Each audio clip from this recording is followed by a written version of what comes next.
Welcome to This Explainer. We're diving headfirst into the thrilling, highly regulated, and honestly, super misunderstood world of initial public offerings, or IPOs. You know the drill. When a massive private company finally rings that bell and hits the public market, it completely takes over the news cycle. But right behind those flashy headlines and the dramatic opening day trades, there's a really complex mechanism at work, along with some pretty sobering data that every investor absolutely needs to understand. So let's just cut right to the chase and ask the question, is the IPO hype actually justified?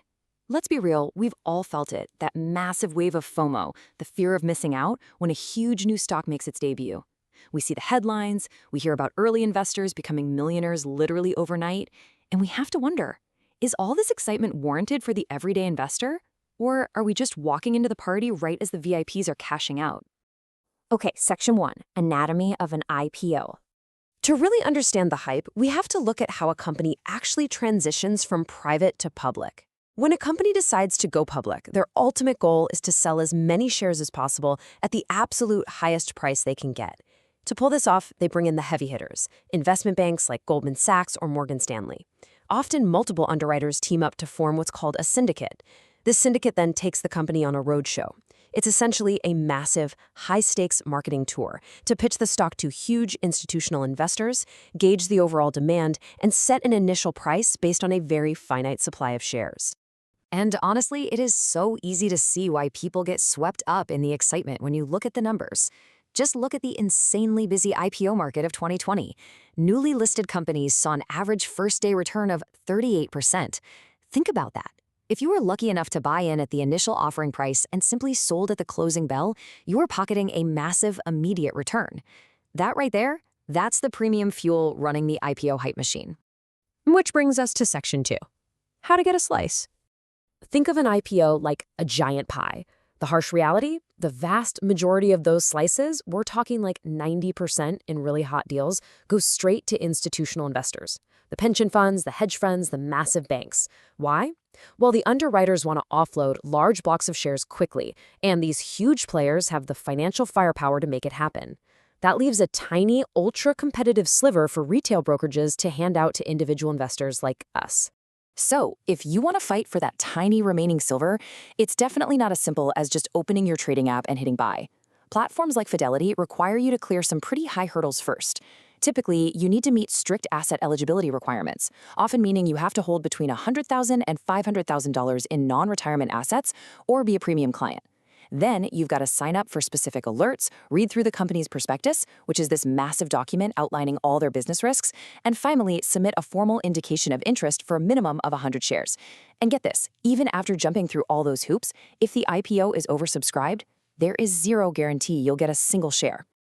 All right, Section 3, the guardrails, quiet periods and lockups.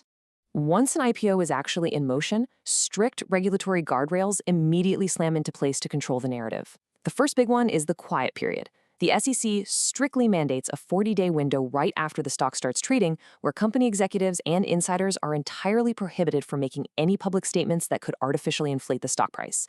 No hyping up new products, no bragging about recent sales. This makes sure that every investor, whether it's a massive hedge fund or a guy in his living room, is relying on the exact same officially filed information at the same time. It keeps unfair insider hype in check. Running right alongside that, and extending even further, is the lockup period. This is usually a 90 to 180-day window, written right into the underwriting contract that completely prohibits early shareholders, like the founders, employees, and private venture capitalists, from selling their shares. And if you think about it, it makes total sense. Without this rule, early investors who bought in for literally pennies would just flood the market with millions of shares on day one, completely tanking the stock's value right out of the gate. Now, why does this matter to you? Well, you absolutely have to pay attention to when that lockup expires. Because once those restrictions lift, a massive wave of new share supply suddenly hits the open market. And basic economics tells us that if demand stays flat, but supply suddenly skyrockets, the price goes down. This expiration frequently triggers severe market volatility and can take a massive chunk out of your investment if you're not prepared for it. This leads us right into Section 4, the short-term pop and drop. We mentioned that wild 38% average in 2020, right? Well, even when you zoom out and look at historical data all the way from 1980 to 2023, there's still a really impressive average IPO pop of 18.9% on the very first day of trading. That is a fantastic statistical average. But getting in early on a hyped-up company definitely does not guarantee you actually get to keep those gains. Actually, some of the most anticipated IPOs in recent memory were total flops on arrival. Take Uber in 2019. It was arguably one of the most hyped debuts of the entire decade, yet it actually lost 7.6% on its first day. ADT lost 11.5% right out of the gate. And then you have a case like Lyft. Lyft popped beautifully on its first day, closing at over $78 a share. But the hype just couldn't fight gravity, and the stock plummeted 20% just a few weeks later. The flashing narrative doesn't always match the actual fundamentals. Which perfectly sets up Section 5, the long-term reality check. To really figure out what happens when the initial hype fades away, we have to look at a landmark study published in the Journal of Finance by J.R. Ritter. And this wasn't some tiny sample size either. This study rigorously analyzed over 1,500 IPOs to see how they actually performed, not just days later, but years down the road. What this research uncovered is known in the finance world as a massive anomaly. Basically, it showed two completely conflicting realities. First, IPOs are systematically underpriced by the underwriters at launch to engineer that super exciting first-day pop and grab all the headlines. But second, because everyday investors are often irrationally over-optimistic about the future of these shiny new companies, the stocks end up being significantly overpriced when you zoom out to a long-term horizon. And the reality check here is pretty brutal. When you track the cumulative averaged adjusted returns of these IPOs over a 36-month period, sure, you see that initial positive bump from all the hype, but right after that, there is a steady, undeniable downward trend. Once the company actually has to start delivering real, sustained earnings report after earnings report, the broader market aggressively corrects that initial over-optimism. The numbers get even crazier when you do a direct head-to-head comparison. When Ritter compared the returns of these IPOs over a 3-year period against comparable, already established matching firms in the exact same industries, the results were just eye-opening. The exciting, headline-grabbing IPOs returned roughly 34.5% over 3 years, which, hey, isn't terrible. But the established, boring matching firms, they returned nearly 62% over that exact same period. So, the most crucial takeaway here boils down to a metric called the wealth relative ratio, which landed at 0.831. But what does that actually mean for your wallet?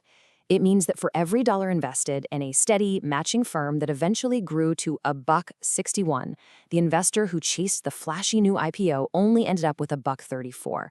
By chasing the IPO, you literally underperform the market in the long run. This long-term data perfectly backs up the official warning that's plastered right on the SEC's website. They flat out state, by their nature, however, IPOs can be risky and speculative investments. Think about it. They are totally unproven in the public markets, they usually lack long-term transparent financial histories, and their initial pricing is heavily driven by narrative rather than raw seasoned fundamentals. So this brings us to the ultimate question. Now that you know the hidden mechanics, the syndicates, the tiny retail allocations, those tricky lockup periods, and you've seen the very sobering long-term data on the IPO anomaly, what's your game plan? The next time a massive company goes public and the hype machine kicks into maximum overdrive, how will you choose to invest? Will you succumb to the FOMO, or will you stay grounded and focus on long-term fundamentals? Definitely something to think about before you hear that next opening bell. Thanks so much for joining me on this explainer, and as always, keep learning.